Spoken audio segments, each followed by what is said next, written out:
Fake news alert! Grabe na talaga ang tao ngayon. Tila yan na nga lang ang naging komento ng ilang netizens sa kakapugs pa lamang na update ng isang Facebook page na hindi na po natin papangalanan at baka sumikat pa. Matapos nitong i-post ang nasabing photo ni Arnold Clavio at sinasabing pumanaw na nga daw ang batikang news anchor ng GMA. Matatandaan na ilang araw na nga ang nakalipas ay nag-update si Arnold Clavio ng kanyang mga photos and videos kung saan ay naospital nga ito.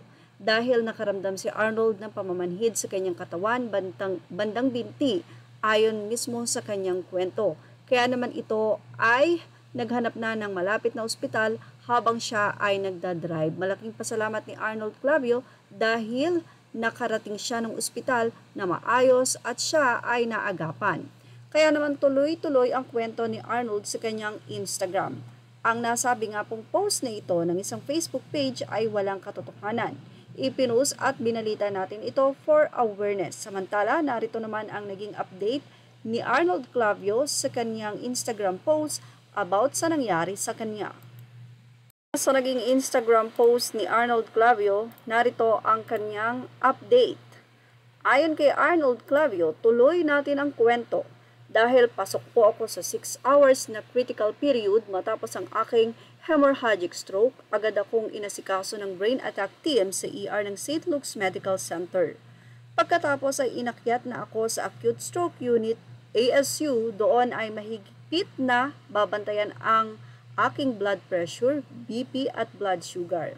Sa loob ng 3 araw, regular ang pag-ikot ng neurologist, cardiologist at maging rehab doctor para i-check ang aking kondisyon. Kung lumalala o nag-i-improve ba, malalaman din kung kailangan ba akong dumaan sa surgical operation. Pero dahil hindi naman tumabingi ang aking mukha o nabulol ang aking pagsasalita, di ko na kailangan na maoperahan. Base sa kanilang paliwanag, his light bleeding is in the thalamus area left side, which is responsible for sensation and some muscles control. That's why his right legs and arms had numbness and until now feels weak.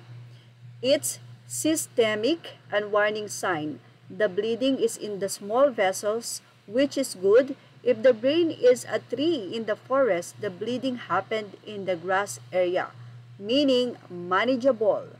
Good news, I am out of danger, sabi nga ni Doc. No more worries, the worst is over. You're a lucky man. Ang kailangan gawin na lang ay mapababa ang aking BP at sugar level. Day 2 nang una akong makaupo pero sandali lang dahil hilo pa ako. Mahaba pa ang laban na ito. Ang laking pagbabago sa buhay ko habang nasa ASU, bawal po akong tumayo kaya kailangan ko na mag-adult diaper. Hindi ako komportable kaya inabot pa ng 3 araw bago ako nakapupo.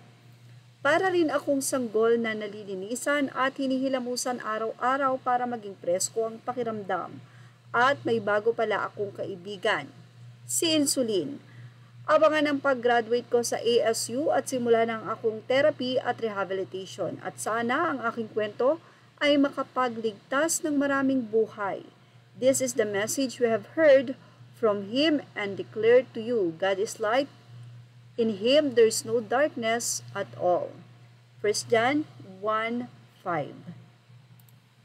Hindi pa malinaw kung nakalabas na si Arnold sa kanyang pagkaka-ospital pero narito ang kanyang latest update sa Instagram.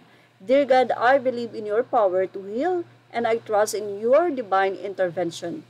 Lord Jesus, thank you for being the ultimate healer and bringing wholeness to my body.